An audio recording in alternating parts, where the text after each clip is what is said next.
Alors nous allons aborder aujourd'hui l'étude de Giovanni Pietro Bellori, dont j'ai déjà prononcé à plusieurs reprises le nom, qui est l'auteur d'un ouvrage qui reprend le titre, pratiquement le titre de celui de Vasari, Les vies des peintres, sculpteurs et architectes modernes.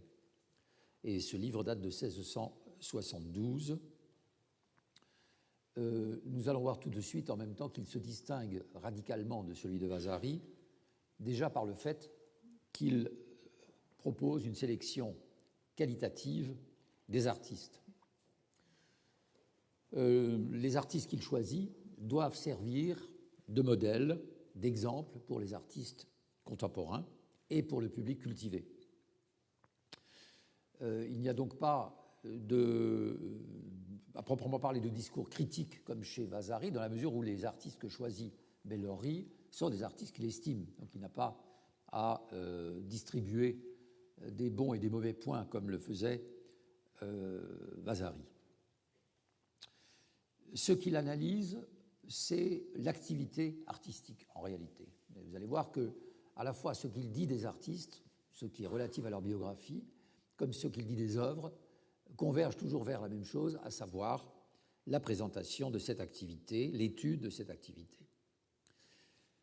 Ce pourquoi j'accorde une grande place à Bellori dans ce cours de cette année, c'est parce qu'il est le premier de tous les biographes d'artistes que nous avons examinés jusqu'ici, aussi bien évidemment par rapport à Vasari, mais aussi par rapport à Karel van Mander, par rapport à Sandrard. Il est le premier qui accorde une telle importance aux descriptions des œuvres d'art. Et ce sont donc les œuvres majeures des artistes qu'il a choisis, auxquelles il consacre une attention, je dirais, qui a un caractère essentiellement littéraire. Alors, Bellori lui-même vient des milieux culturels du secrétariat du cardinal Francesco Angeloni et fréquente des antiquaires comme Leonardo Agostini. Il a une connaissance du monde de l'art qui est extrêmement vaste. Non seulement il connaît des artistes, mais il connaît aussi les antiquaires, les collectionneurs, Dal Pozzo, étant le plus célèbre, le chevalier Dal Pozzo était un des plus célèbres collectionneurs de son temps. Alors, cette série de vies qu'il écrit, dans une première version, se limite à 12 biographies.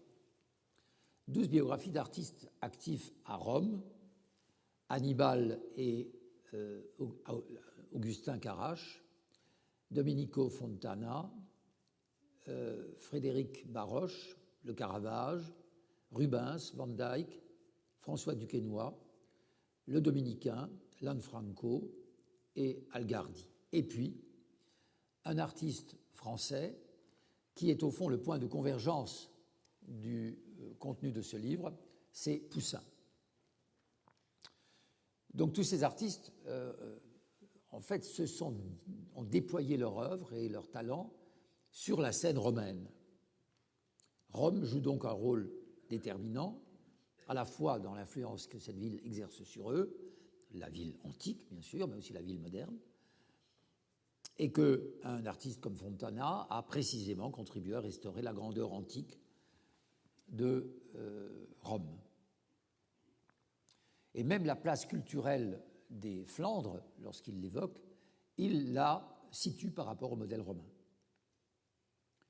Alors, nous avons parlé de Rome abondamment à propos déjà de Giulio Mancini, en disant à quel point les différentes entreprises d'inventorisation, de copie, on pourrait dire de collection même des œuvres anciennes de l'époque paléochrétienne, commençaient à faire de Rome une ville qui n'était plus seulement tournée vers l'Antiquité, même si l'époque paléochrétienne par Mancini était considérée comme une sorte de prolongement, évidemment, de la grandeur antique. Et là, nous voyons comment cette ville acquiert une importance d'autant plus grande que ces artistes sont grands.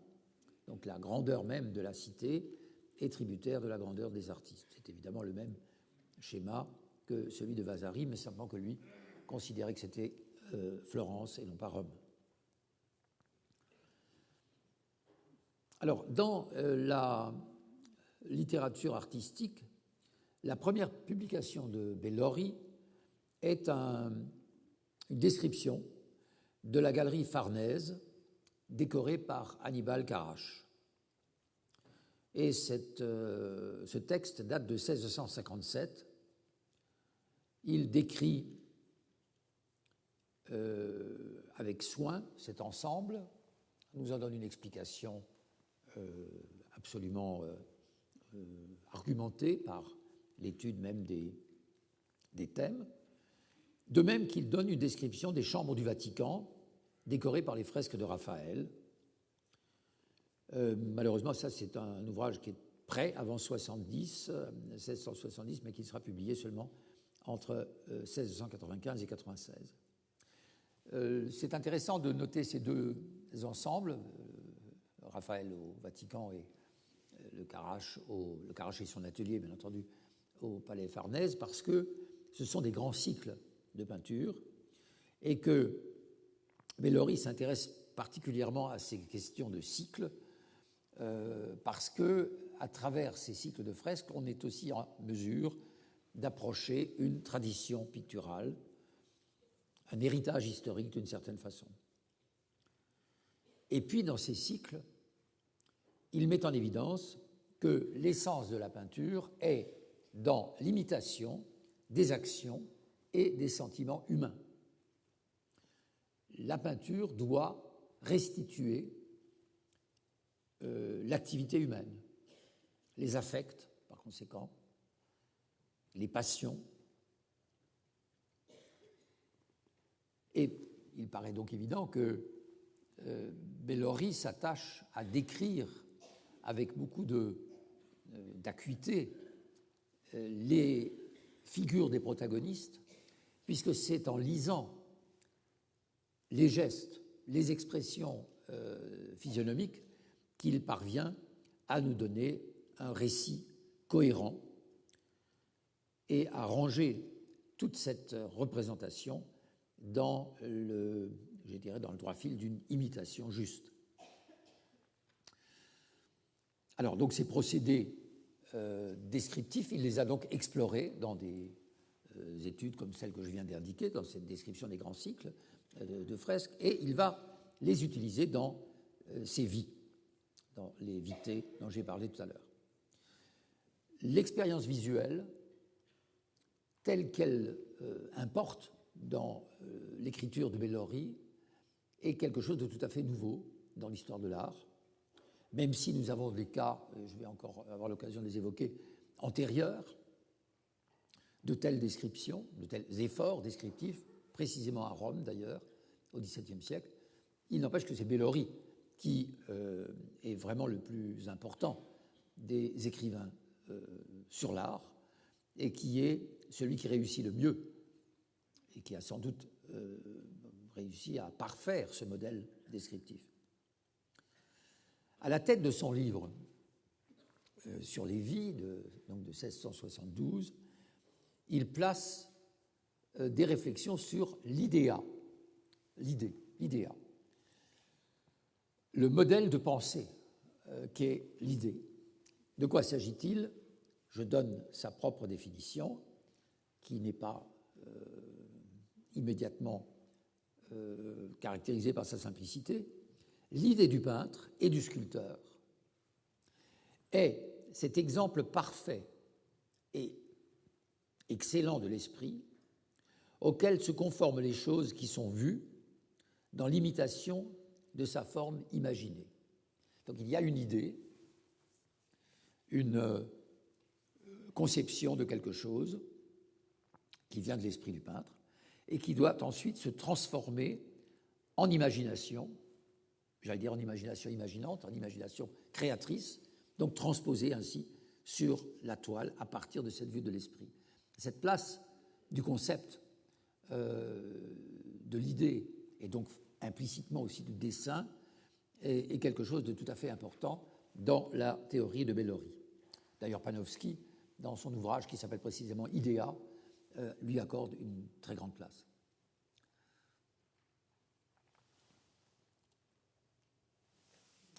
Les nobles peintres et sculpteurs, imitant le premier ouvrier, Dieu en d'autres termes, forment eux aussi dans leur esprit un modèle de beauté supérieure et sans le quitter des yeux, amendent la nature en corrigeant les couleurs et les lignes. Cette idée, tirant son origine de la nature, elle dépasse son origine et devient elle-même origine de l'art.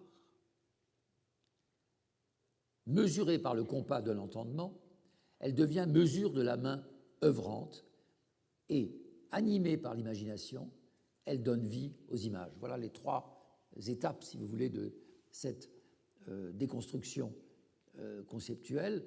Il y a d'abord l'idée elle-même qui ne peut avoir son origine que dans la nature, mais qui devient à son tour origine de l'art. Le compas de l'entendement, donc il y a une façon de mettre en pratique tout l'apprentissage de chaque artiste pour mettre cette image au service de cette main œuvrante, une très belle image, je trouve, du compas de l'entendement.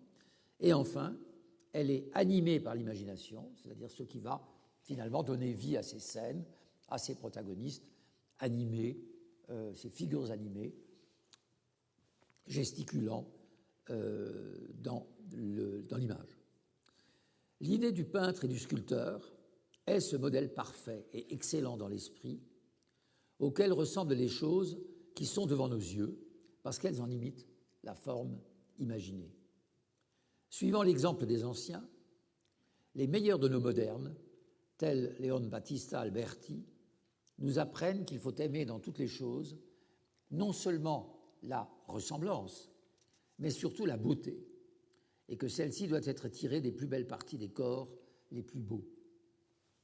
On revient ici à cette vieille idée de la beauté idéale, qui, chez les anciens déjà, est considérée comme ne pouvant finalement être obtenue qu'à l'aide des plus belles parties de plusieurs corps. C'est-à-dire qu'il n'y a pas un corps idéal dont le peintre pourrait se servir pour exécuter, pour représenter, pour montrer la beauté. Il y a chez lui tout un travail de choix à faire pour arriver à cette beauté idéale, beau idéal. Alors, il faut rappeler cependant que Bellori, en particulier dans la vie du dominicain, sur laquelle je reviendrai aussi, utilise une partie d'un traité dû à Agucci, qui était plus ancien de presque une soixantaine d'années, un traité qui n'a jamais été publié. Et Agucci se basait en fait sur une chronologie, une division, si vous voulez, de l'art en plusieurs styles, comme Pline l'avait fait dans l'Antiquité, en parlant de style attique, style asiatique, style sicyonien et romain. Bellori reprend donc à travers Agucci cette idée en procédant à la division suivante. Il y a l'école romaine, conduite par Raphaël et Michel-Ange, qui a su imiter la beauté des statues. Donc c'est la matrice même de cette Rome antique qui a permis à ces artistes d'imiter la beauté des statues. Ensuite, les peintres de Venise et des Marches, conduits par Titien, imitaient la beauté de la nature telle qu'ils la voyaient. Corrège, à la tête de l'école lombarde, imitait la nature avec davantage de perfection. Il y a là une progression qui est indiquée vers une perfection plus grande. Et enfin, les Toscans inventèrent un style différent, les plus excellents étant Léonard et Andrea del Sarto. Vous voyez donc comment, à une sorte de géographie artistique, correspondent des personnalités, des figures centrales qui donnent en quelque sorte le ton de chaque spécialité propre aux écoles. ce sont les écoles qu'il définit. Je voudrais aussi préciser que le modèle d'une description d'un tableau pour Bellori se trouve sans doute chez Agucci. En 1602, il est le premier à avoir donné une description isolée d'un tableau, cette fameuse Vénus endormie avec des amours d'Annibal Garrasch, qui est aujourd'hui au musée Condé et qui à l'époque se trouvait au palais Farnèse. Et le manuscrit de ce texte était lui-même dédié à Cassiano dal Pozzo, donc au fameux chevalier dal Pozzo, et ce texte a circulé à Rome, sans doute aussi à Bologne, et il sera publié par Malvasia en 1678. Il existe un autre texte de ce genre, une grande description de la coupole de San Andrea della Valle à Rome, peinte par Lanfranco. Et cette description est due à un auteur qui s'appelle Ferrante Carlo. Carlo est son nom de famille. C'est un texte qui remonte à peu près à 1627, qui n'a jamais été publié non plus. Donc vous voyez, il y avait toute une sorte d'une tendance en fait à ce que des écrivains, parce qu'on peut considérer que ces hommes étaient aussi des écrivains, s'emparent du genre de l'ekphrasis ou de la description du tableau pour tenter de faire des descriptions qui sont considérées aujourd'hui comme les premières grandes descriptions de tableaux, ou de tableaux ou de cycles, qu'importe. Et ces descriptions, par exemple, c'est le cas chez Carlo, chez Ferrante Carlo, il va même jusqu'à donner une définition du style de Lanfranco. Donc ce n'est pas seulement une description de tout ce qui s'y passe, et ce sont des scène relativement compliquée, c'est en plus une coupole très haute, très peu visible, aucun regard ne peut vraiment embrasser l'ensemble du cycle, donc la description était d'autant plus utile, je dirais, et d'autant plus difficile à faire.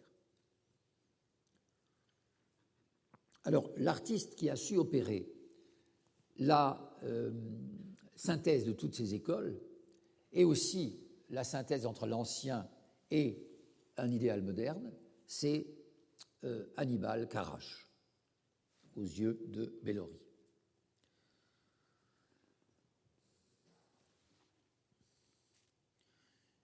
Mais, je vous l'ai dit tout à l'heure, Poussin occupe une place vraiment très importante. Alors, c'est à la fois un des peintres les plus importants pour Dal Pozzo, c'est un peintre essentiel pour Bellori, il y a tout un milieu romain qui considère l'importance de Poussin, en particulier par rapport à ses modèles antiques, mais aussi par rapport à ce que Poussin, selon Bellori, est le premier à introduire, une grande concentration sur des images, sur des tableaux relativement petits. Donc la densité même des tableaux de Poussin, qui en effet ne peignait pas de très grands tableaux, mais la densité de ces tableaux était considérée comme une réussite extrêmement grande et importante, un élément novateur dans le développement de la peinture.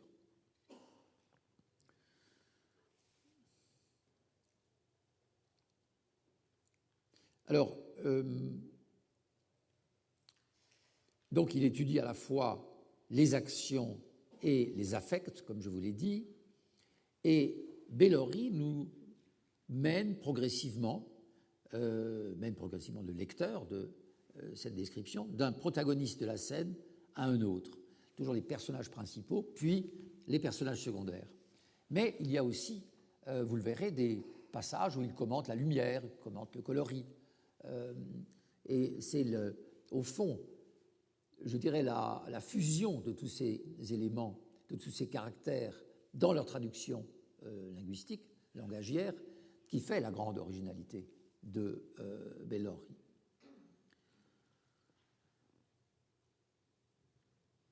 Alors, il faut peut-être que je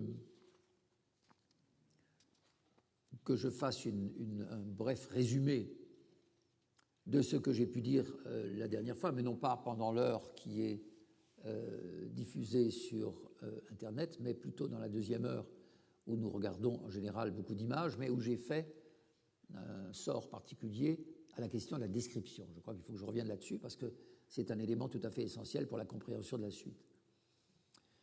La description d'un tableau suppose l'introduction d'une temporalité qui est celle d'un récit, nous dirions aujourd'hui d'une iconographie particulière, récit que veut raconter le peintre et qu'il s'efforce de mettre en image.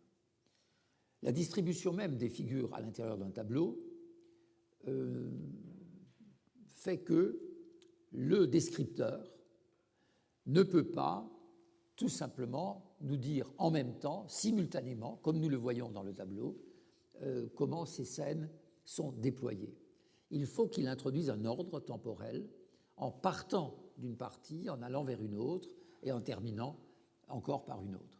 Donc tout ce cheminement à l'intérieur du tableau est un cheminement arbitrairement instauré par le descripteur, forcément. Aucun peintre, ou en tout cas, ils sont très exceptionnels, n'a donné un mode d'emploi de lecture de son tableau. Donc c'est vraiment le descripteur qui va nous prendre par la main, nous introduire dans le tableau pour aller d'une scène ou d'une sous-scène à une autre. Donc ça, c'est un premier élément très important qui va évidemment conditionner l'ordre du discours, mais qui va aussi conditionner notre appréciation de l'œuvre. Selon l'importance que le descripteur accorde à tel ou tel passage d'un tableau, telle ou telle partie d'un tableau, le lecteur va être enclin à considérer que cette partie est la plus importante. Et inversement, il peut négliger certaines parties du tableau et le spectateur que nous sommes va aussi les négliger. Là, évidemment, je vous parle comme si le lecteur de Bellori avait sous les yeux le tableau ou le cycle de fresques qu'il décrit, ce qui n'est évidemment pas en général le cas. Les descriptions de Bellori n'étaient pas vendues à l'entrée du Palais Farnèse ni à l'entrée des stanze du Vatican pour accompagner le visiteur. Ça aurait été évidemment parfait, mais ce n'était pas le cas. Donc, en fait, ces textes de description sont bel et bien faits pour être lus comme des morceaux de littérature. Ils doivent être suffisamment précis, suffisamment suggestifs pour que le lecteur ait l'impression d'avoir le tableau devant les yeux. Il est bien évident que le tableau imaginaire que le lecteur a devant les yeux, s'il n'a pas vu le tableau original, n'a rien à voir avec le tableau original, vous vous en doutez. Mais cela n'a pas beaucoup d'importance. Ce qui importe, c'est toute la manière dont Bellori mobilise tout un vocabulaire, un ensemble de métaphores, un ensemble de comparaisons, parfois même d'analyses extrêmement concrètes pour nous faire entrer littéralement dans l'épaisseur du tableau.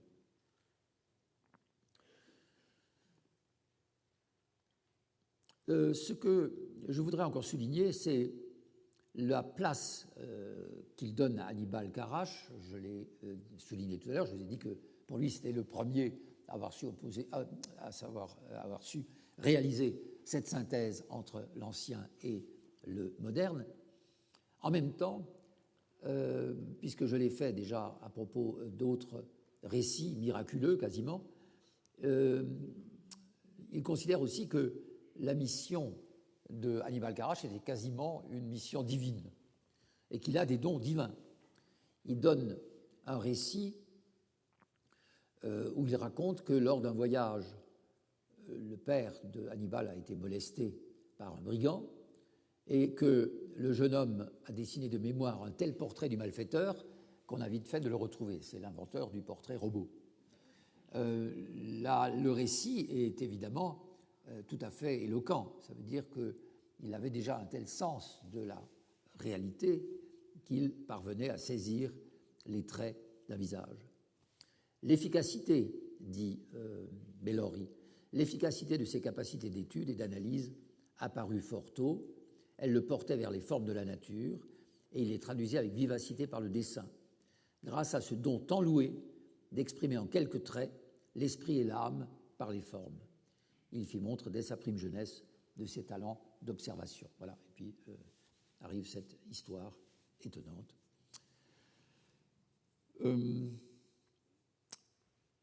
Et ensuite, nous passons à l'éloge de Poussin.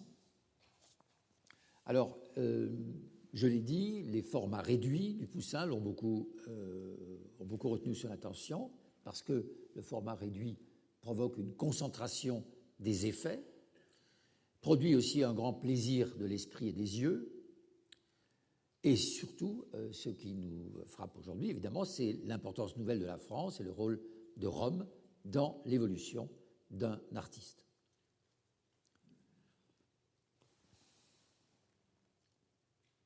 Alors, nous allons exceptionnellement regarder un tableau, et je reviens après à la description qui précédait, que j'inclus dans ce cours. C'est le fameux paysage d'orage avec Pyramétis B, appelé aussi parfois paysage avec Pyramétis B, qui se trouve à Francfort. C'est un tableau qui a été peint pour Cassiano del Pozzo en 1651. Alors, je vais peut-être vous laisser l'image sous les yeux et vous en lire la description qui précédait. Thisbé court, les bras tendus, vers le cadavre de son bien-aimé Pyrame et se précipite en forcené dans la mort, pendant que de la terre, du ciel et de toute chose s'exhale une funeste horreur. Il s'élève un tourbillon, et les arbres sont secoués et pliés par le vent. On entend parmi les nuages le fracas du tonnerre et la foudre frappe la plus grosse branche d'un tronc. Un terrible éclair, à travers cette obscure nuée, illumine un château et quelques maisons s'enflamment sur une colline. Non loin, le vent apporte une pluie impétueuse, pasteurs et troupeaux cherchent leur salut dans la fuite, tandis qu'un homme à cheval pousse, tant qu'il peut, les bœufs vers le château pour les mettre à l'abri de la tempête.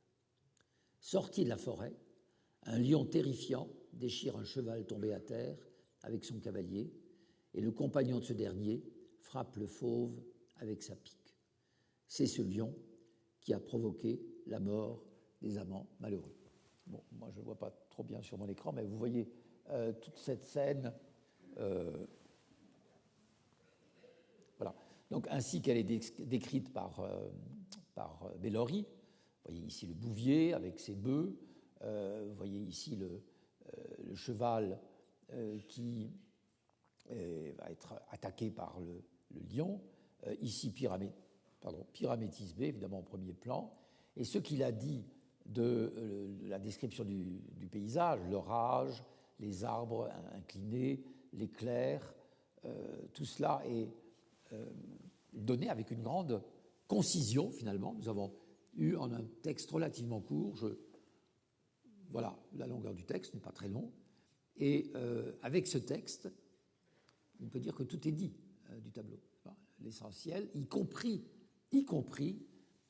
l'atmosphère particulière du tableau. Parce qu'il y a là quelque chose qui est évidemment difficile de décrire, qui échappe à la description elle-même, c'est que, du premier coup d'œil, ce tableau a quelque chose de sinistre, de terriblement impressionnant pour un spectateur. Et les seules figures humaines qu'on y voit sont des figures ployées, inclinées, penchées ou même tombant. Alors, il y a une lettre de Poussin, très intéressante, à propos précisément de ce tableau, une lettre qu'il a écrite à Jacques Stella, donc un autre peintre, en 1651, et où il parle de ce tableau. Je vous donne le texte de Poussin. « J'ai essayé de représenter une tempête sur terre. J'ai oublié de vous préciser que Pline raconte que le peintre Apelle comptait parmi ses hauts faits d'avoir su peindre ce qui ne pouvait être peint, c'est-à-dire l'éclair et le tonnerre. Donc il y avait déjà dans la tradition antique l'idée que le tonnerre, l'éclair, l'orage, etc., c'était quelque chose qu'on ne pouvait pas peindre, qu'on ne pouvait pas représenter. Et donc dans la lettre de Poussin est dit ceci: « J'ai essayé de représenter une tempête sur terre, imitant le mieux que j'ai pu l'effet d'un vent impétueux d'un air rempli d'obscurité, de pluie, d'éclairs et de foudre qui tombent en plusieurs endroits, non sans y faire du désordre. Toutes les figures qu'on y voit jouent leur personnage selon le temps qu'il fait. Les unes fuient au travers de la poussière et suivent le vent qui les emporte. D'autres, au contraire, vont contre le vent et marchent avec peine, mettant leurs mains devant les yeux. D'un côté, un berger court et abandonne son troupeau, voyant un lion qui, après avoir mis par terre certains bouviers, en attaque d'autres, dont les uns se défendent et les autres piquent leurs bœufs et tâchent de se sauver. Dans ce désordre, la poussière s'élève par gros tourbillons. Un chien, assez éloigné, aboie et se hérisse le poil, sans oser approcher. Sur le devant du tableau, l'on voit Pyrame, mort, étendu par terre, et auprès de lui, Thisbé qui s'abandonne à la douleur. Alors nous avons là deux récits qui concordent évidemment parfaitement, l'un par l'auteur même du tableau et l'autre par ce commentateur si sensible à l'œuvre de Poussin. Mais il faut savoir que lors de la grande exposition Poussin qui s'est tenue en 1987, on a radiographié ce tableau. Et on a constaté que les deux personnages qui donnent le titre au tableau, c'est-à-dire Pyrame et Thisbé, ont été ajoutés au tableau lorsqu'il était fini. Donc il y avait d'abord un tableau d'orage, avec toutes sortes d'accidents sur la scène même du paysage, qui sont ceux qui subsistent aujourd'hui, et que c'est à partir de ce décor, si l'on peut dire, de cette scène, de cet ensemble, cette scénographie, que Poussin a donné ensuite un thème facilement identifiable au tableau, Pyrame et Thisbé. Le récit de Bellori cherche à partir des personnages de la fable, il invente un rôle pour le lion et, au fond, interprète cette nature déchaînée comme, en même temps, les signes de l'infortune des deux amants. C'est un peu ça l'idée qui se dégage de Bellori. Mais il est tout à fait intéressant de voir comment un tableau qui change de structure, qui change de composition, peut tout à coup mettre au premier plan des éléments qui ont été des éléments surajoutés, en tout cas dans la lecture qu'en fait Bellori. Alors ça, c'était le texte de Poussin. Je rappelle que ces textes sont téléchargeables à partir de mon cours tel qu'il est diffusé. Et puis, une autre vie extrêmement intéressante, c'est celle de Caravage, que Bellori nomme Michele. Ne soyez pas surpris de voir le nom Michele qui est celui de Caravage. Et voilà un texte qui, vous allez le voir, progresse d'une façon très intéressante, moins dans la description, le commentaire d'une image, nous en aurons aussi, mais plutôt dans la façon dont Bellori affirme quelque chose et peu à peu va nuancer son jugement en montrant un certain nombre de réserves et de jugements relatifs. Lorsqu'il put commencer à peindre selon son génie propre, Michele, qui n'avait guère de goût pour les admirables marbres des Antiques et les peintures si célèbres de Raphaël, il les méprisait même, se proposa la nature seule pour objet de son pinceau. Ainsi, un jour qu'on lui montrait les statues les plus fameuses de Phidias et de Lycon, afin qu'il tournât vers elles son étude, pour toute réponse, il étendit la main vers la foule des hommes. Il signifiait par ce geste que la nature l'avait suffisamment pourvu de maître. Et pour donner plus d'autorité à ses propos, il appela une gitane qui passait par hasard dans la rue, la fit monter dans son auberge et la peignit, prédisant l'avenir, comme font les femmes de race égyptienne. Il mit près d'elle un jeune homme qui pose sa main gantée sur son épée et tend l'autre à la bohémienne, laquelle la tient et la regarde, et dans ces deux demi-figures, Michele traduisit le vrai avec tant de pureté qu'il en confirma ses dires. C'est-à-dire quand il a montré les hommes, en disant « voilà mes modèles, voilà à partir de quoi je peins ». On lit un fait presque identique à propos de Pompos, peintre de Sicyon, peintre de l'Antiquité donc, mais il n'y a point lieu ici de considérer la valeur d'un tel enseignement, parce qu'il aspirait à la seule gloire de la couleur, à la vérité de la carnation, de la peau, du sang et des surfaces naturelles. Il, donc toujours Caravage, il lui consacrait tout entier son œil et son talent et laissait de côté les autres pensées de l'art. Ainsi, pour trouver et disposer des figures, lorsqu'il en rencontrait par les rues qui lui plaisaient, il s'arrêtait à cette invention de la nature sans exercer davantage son propre génie. Là, nous commençons à entrer dans une série de réserves du discours de Bellori. Sans exercer davantage son propre génie, comme si, en peignant comme il le fait, cette sorte d'empreinte directe sur la nature, sur l'expérience du regard, il ne mobilisait pas tout son talent, la totalité de son talent, de son génie. Il peignit une jeune fille assise sur une chaise, les mains sur son sein, occupée à s'essuyer les cheveux. Il la peignit dans une chambre et, ajoutant sur le sol un flacon d'onguent, des colliers de perles et de pierres précieuses, il en fit une madeleine.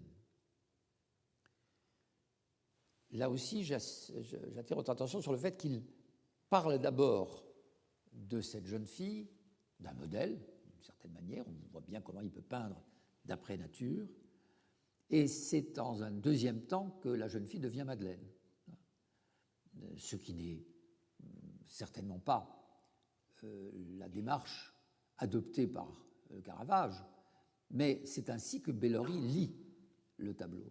C'est d'abord une jeune fille, très belle, se coiffant, et ensuite cela devient un sujet religieux. Elle tourne légèrement la tête de côté et presse sa main contre sa joue. Son cou et sa poitrine ont une teinte pure, simple et vraie, en harmonie avec la simplicité de toute sa personne, de la chemise qui couvre ses bras et de la robe jaune relevée jusqu'aux genoux sur son jupon de damas fleuri. Nous avons décrit cette figure en détail pour indiquer la manière naturelle du Caravage et sa façon d'atteindre, en peu de teintes, à la vérité des couleurs. Mais le Caravage, car tous lui donnaient désormais le nom de sa patrie, devenait chaque jour plus fameux pour les couleurs qu'il commençait d'introduire, non plus comme avant douces et peu soutenues, mais relevées de forts obscurs, car il utilisait abondamment le noir pour donner du relief au corps. Il ne fait pas de doute que Caravage fut fort précieux pour la peinture, car il vint en un temps où, le naturel n'étant guère prisé, l'on peignait les figures selon les formules convenues et la manière, et l'on sacrifiait plus à l'élégance des lignes qu'à la vérité. Donc il met en place la position historique du Caravage par rapport à un art qui était anti-naturel. Au fond, d'une certaine manière, il juge ici tout le courant maniériste, par opposition au naturalisme du Caravage. Or, lui, dépouillant la couleur de tout artifice et de toute vanité, rendit aux teintes leur vigueur et leur fit retrouver le sang et l'incarnat, ramenant ainsi les peintres à l'imitation de la nature. Il se voulait si soumis au modèle qu'il ne donna jamais un coup de pinceau qui ne fût, disait-il, non son œuvre, mais celle de la nature. Il se voulait si soumis au modèle, et méprisant tout autre précepte, il considérait comme la maîtrise suprême de ne point obéir aux règles de l'art. Cette nouveauté du Caravage fut si applaudie que le peintre contraignit à le suivre certains des esprits les plus élevés, nourris dans les meilleures écoles. Ainsi, Guido Reni se plia quelque temps à sa manière et se montra naturaliste, comme en témoigne sa crucifixion de Saint-Pierre aux Trois-Fontaines. Fort de sa gloire, le Caravage n'appréciait que lui-même et se proclamait le seul fidèle imitateur de la nature. Cependant, bien des aspects de l'art, et les meilleurs, lui faisaient défaut. Car il n'y avait chez lui ni invention, ni noblesse, ni dessin, ni la moindre science de la peinture, et si l'on notait de sa vue son modèle, sa main et son esprit demeuraient démunis. Bien sûr, ici, Bellori implicitement souligne combien l'absence de l'idéa, l'absence de l'idée, ne peut que conduire à une peinture comme celle-là. C'est-à-dire tout ce qui lui manque, ce qui lui fait défaut, l'invention, la noblesse, donc le respect aussi de certaines conventions, le dessin, tout cela n'existe pas en dehors de la vue d'un modèle. Et tout cela fait la définition, notamment, de l'idée. Malgré cela, beaucoup, séduits par sa manière, l'adoptaient volontiers, car sans étudier ni se donner trop de peine, il trouvait plus facile de reproduire la nature et copiait des corps vulgaires et sans beauté. Le Caravage, ayant ainsi déprécié la majesté de l'art, chacun en fit à sa guise. Il ouvre, ce peintre, je dirais, les vannes à toutes sortes d'excès, d'exagérations, et entraîne à sa suite des peintres séduits par la vulgarité. Et rejetant l'autorité de l'Antique et de Raphaël, on revient à ce qu'il disait au début, l'on se mit à mépriser les belles choses. En outre, jugeant plus commode d'user de modèles et de peindre des figures d'après nature, ces peintres délaissèrent les compositions d'histoire qui sont le propre de leur art et se consacrèrent aux demi-figures, jusque-là fort peu en usage. Alors commença l'imitation des choses viles, la recherche de la saleté et des difformités que certains poursuivent avidement. S'il leur faut peindre une armure, ils choisissent la plus rouillée. Un vase, ils ne veulent pas intact, mais ébréché ou fêlé. Leurs vêtements sont des chausses, des braies et des grossiers bonnets. Et lorsqu'ils représentent des corps, ils concentrent leur attention sur les rides ou sur les défauts de la peau et des formes et font des doigts noueux des membres altérés par la maladie. Le Caravage exerça sur la peinture une influence tout à la fois bénéfique et fâcheuse, car il bouleversa les ornements et les bons usages de cet art, jusqu'au moment où Hannibal Carache vint éclairer les esprits et réconcilier la beauté avec l'imitation. Je n'étais pas arrivé jusque-là. Voilà, la dernière partie du texte. Le texte était très long. Il fallait donc le diviser en plusieurs diapositives. J'aurai l'occasion à un autre moment de lire une autre description, peut-être une des plus belles qu'ait laissée Bellori, enfin une description, ce que je viens de dire n'était pas évidemment de l'ordre de la description, la fameuse chasse de Diane de Dominicain. Mais ce que je voudrais dire peut-être encore en conclusion à propos de cet écrivain de Bellori, c'est combien nous voyons là à la fois le souci d'une lecture précise des tableaux, des images, avec ce que j'ai appelé tout à l'heure la mobilisation d'un vocabulaire, la création même d'un vocabulaire propre à enchanter le lecteur, et en même temps le récit critique qu'il fait de chaque biographie, montrant d'une façon au fond très relativiste à la fois ce que nous devons à Caravage, indiscutablement. Tout le début d'ailleurs de son récit est extrêmement positif. On a l'impression qu'il va faire l'éloge, le Caravage, et puis peu à peu, le propos se nuance de plus en plus, et on voit très bien que Bellori juge qu'il s'éloigne trop de l'idéal et que par conséquent, il nous fait entrer dans un univers où règne la vulgarité, la difformité, la laideur, toutes sortes de choses qu'on ne saurait admettre. Et ce reproche qui est fait très brièvement, qui est un reproche absolument essentiel, il ne se livre pas à la grande peinture d'histoire. La grande peinture d'histoire reste le modèle absolu des peintres. La grande peinture d'histoire ne veut pas dire des récits historiques, ça veut dire la peinture inspirée de la mythologie ou de la Bible. J'espère qu'à travers ces textes, vous avez bien saisi toute l'importance de Bellori, qui va, encore une fois, exercer une très grande influence sur tous les auteurs fin du XVIIe et surtout du XVIIIe siècle.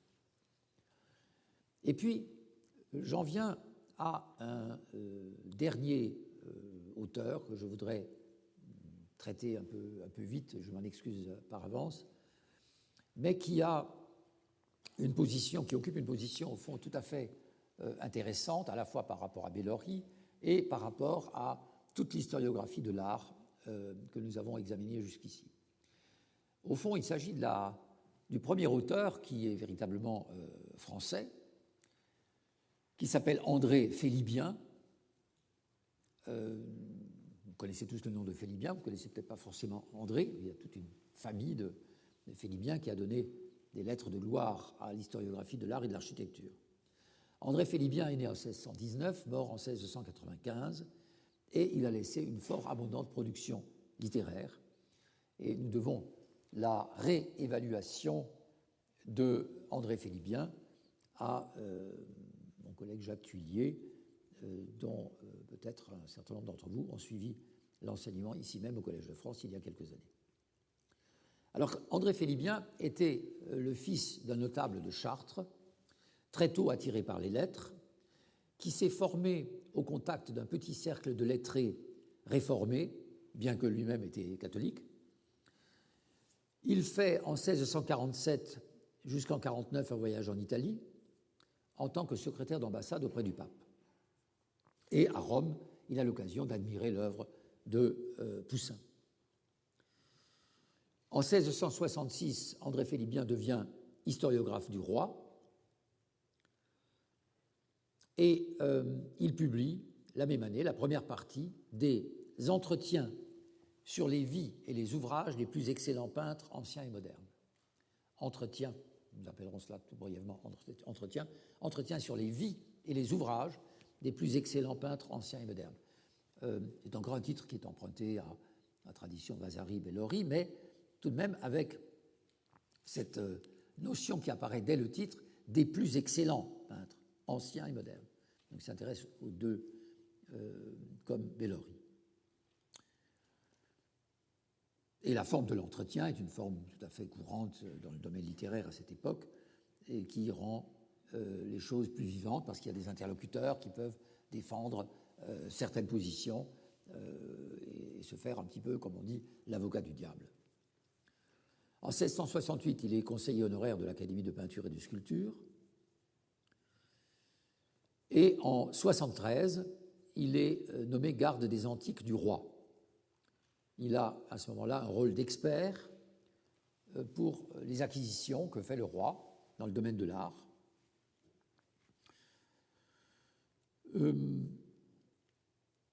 Alors, on peut redire avec Jacques Thuillier qu'il représente l'expression la plus complète de la pensée artistique du XVIIe siècle, avec ce même souci de mettre au point un vocabulaire et de développer un style pour écrire sur l'art que, sans doute, personne avant lui ou même après lui n'a su dépasser. Le projet de ces entretiens de Félibien prend très rapidement une envergure internationale. Je voudrais citer juste un point important qui montre tout l'intérêt qu'a développé Félibien pour l'art d'une manière générale. il parle de ce célèbre album de Villard de Honnecourt, de cet architecte, enfin architecte, sans doute pas un architecte, mais un clerc du XIIIe siècle, dont l'album est conservé à la Bibliothèque nationale de France, donc d'une œuvre médiévale. Il évoque cet album qu'il connaît et il souligne même les qualités du dessin de Villard de Honnecourt, en disant que c'est aussi bon que Cimabue. Vous voyez cette idée, évidemment, aussi de réévaluer l'art français. Nous sommes dans une époque où les nationalismes jouent un rôle très important, donc réévaluation de l'art français, mais aussi d'aller découvrir des choses aussi peu connues, surtout au XVIIe siècle, que l'était l'album de Villard de Honnecourt, qui a vraiment été, pour la première fois, publié par l'architecte Lassus au XIXe siècle seulement. On peut dire qu'avec André Félibien, l'histoire de l'art prend naissance en France. Alors ces entretiens sont publiés en plusieurs morceaux, si je puis dire. Le premier et le deuxième est publié en 1666, ensuite 72, troisième et quatrième, 79, cinquième et sixième, etc., jusqu'en 88, où est conclu le dixième. Alors il traite en parallèle et en tranche chronologique les œuvres des différents pays. Donc ça, c'est une idée aussi tout à fait intéressante. Félibien, on peut dire qu'il pratique l'histoire sous deux formes, à la fois comme récit du développement de la peinture, une histoire véritablement, et en même temps comme réunion d'anecdotes relevant plutôt de la biographie du peintre et de ses clients. Mais la forme que privilégie Félibien est très nettement la première, c'est-à-dire le récit du développement de la peinture, et beaucoup moins les anecdotes.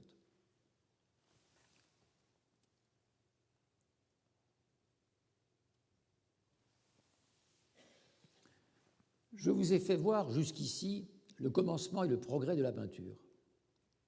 Je vous ai nommé les peintres anciens qui ont eu le plus de réputation. Je vous ai dit de quelle force cet art, après avoir été presque éteint, parut de nouveau dans le XIIIe siècle, et qui furent ceux qui contribuèrent les premiers à la rétablir. Que Michel-Ange, Raphaël et quelques autres de leur temps le portèrent au plus haut degré où nous l'ayons vu.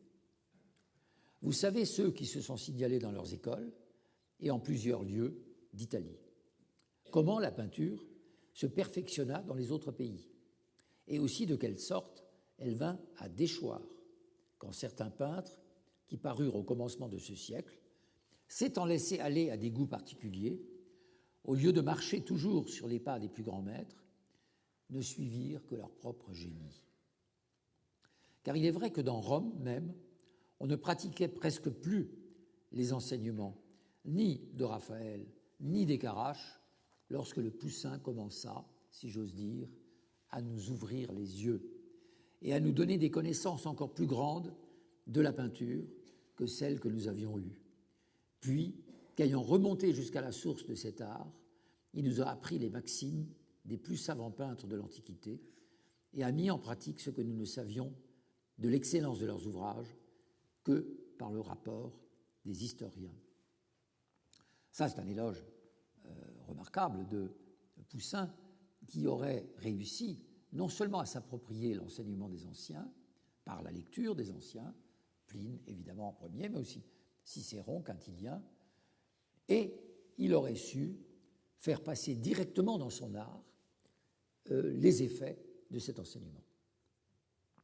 C'est donc Poussin qui nous a ouvert les yeux, c'est très intéressant, il nous a ouvert les yeux, et grâce à lui, nous pouvons retourner au classicisme, voir véritablement avec des yeux classiques, mais dans l'époque dans laquelle nous vivons, dans laquelle vivait André Félibien.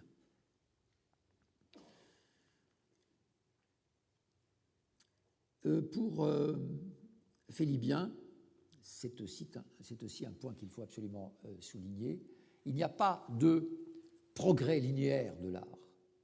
Il y a des moments favorisés par des circonstances particulières qui font naître de grandes œuvres et de grands artistes, mais il n'y a pas de progrès linéaire. Et voici ce qu'il dit dans son premier entretien à propos du peintre Apel. Je vous dirai donc que les ouvrages d'Apel, non, pardon, je n'ai pas noté, c'est une citation courte. Je vous dirai donc que les ouvrages d'Apel n'étaient pas simplement accomplis dans ces belles parties de l'ordre du dessin et du coloris, car outre qu'il était abondant en invention, savant dans la proportion et dans les contours, charmant et précieux dans le coloris, il avait encore cela par-dessus les autres peintres, qu'il donnait une beauté extraordinaire à ses figures. Et par un bonheur tout particulier, il fut le premier et presque le seul qui reçut du ciel cette science toute divine qui sait comme inspirer la grâce et donner ce je ne sais quoi de libre, de vif, de rare, ou pour mieux dire de céleste, qui ne se peut enseigner et que les paroles mêmes ne sont pas capables d'exprimer. Donc en effet, il ne peut pas y avoir de progression linéaire dans la mesure où il y a des peintres élus par le ciel, qui bénéficient de cette grâce qui est un don du ciel qu'on ne peut enseigner. Cette notion est extrêmement intéressante et montre à quel point, là encore, nous sommes dans une théorie de l'art qui accorde énormément au génie, mais que le génie est inspiré, le génie ne peut pas s'enseigner, le chef-d'œuvre ne peut pas se commander, tout cela n'est possible que parce qu'il y a certains êtres privilégiés. La peinture, dit-il encore, comme les autres sciences et les autres arts, n'est pas toujours restée dans un même état. Elle a eu son commencement, son progrès, et après être arrivée au plus haut point où on l'a vue, elle est comme tombée. Et ceux-mêmes qui avaient pour exemple les plus excellents peintres ne les ont pas suivis dans le chemin qu'il leur avait tracé. Là encore, bien sûr, il y a des exemples des excellents peintres, mais ces exemples peuvent ne pas être suivis. Et dans les cas de mauvais artistes ou dans les cas d'artistes géniaux, c'est de toute façon ce sont des caractères d'une autre sorte qui interviennent dans la formation de ces talents ou de ces absences de talent. Le sommet pour Félibien est atteint par Raphaël, deuxième entretien, qui, comme Apel, possédait aussi la grâce, le don du ciel, qui ne peut s'expliquer à partir d'une simple évolution ou d'un progrès des arts. André Félibien, j'insiste sur ce point, est un véritable écrivain. Il a lui aussi laissé des descriptions, en particulier d'une douzaine, d'une qualité extraordinaire en 1659, après son retour de Rome. Il connaissait lui aussi sans doute ces descriptions qui circulaient à Rome, comme celle de Carlo, de la coupole de Lanfranco dont je vous ai parlé. Et il a laissé aussi, Félibien, une description des peintures du château de Vaux, qui sont un modèle absolu de ce genre de description des figures et en même temps interprétation, on dirait iconographie et en même temps iconologie, car en effet il s'intéresse à la signification, à l'interprétation des œuvres.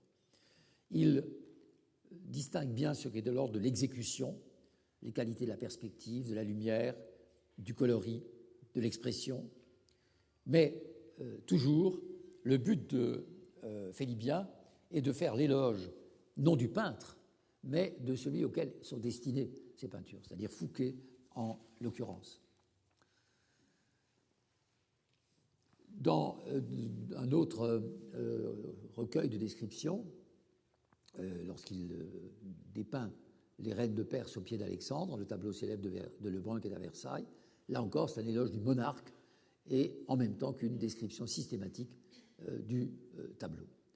Voilà un petit peu ce que je voulais encore dire de Félibien, que je traite, je m'en excuse beaucoup, un peu vite, mais il me fallait terminer aujourd'hui la question de cette suite de Vasari qui nous a conduits jusqu'à la fin du XVIIe siècle, à la fois par ses adversaires, comme Mancini, comme Bellori, et par quelqu'un qui s'est emparé du modèle de Vasari, mais en le transformant complètement et en se posant vraiment comme le premier historien de l'art français, donc André Félibien. Voilà, nous faisons 5 minutes de pause.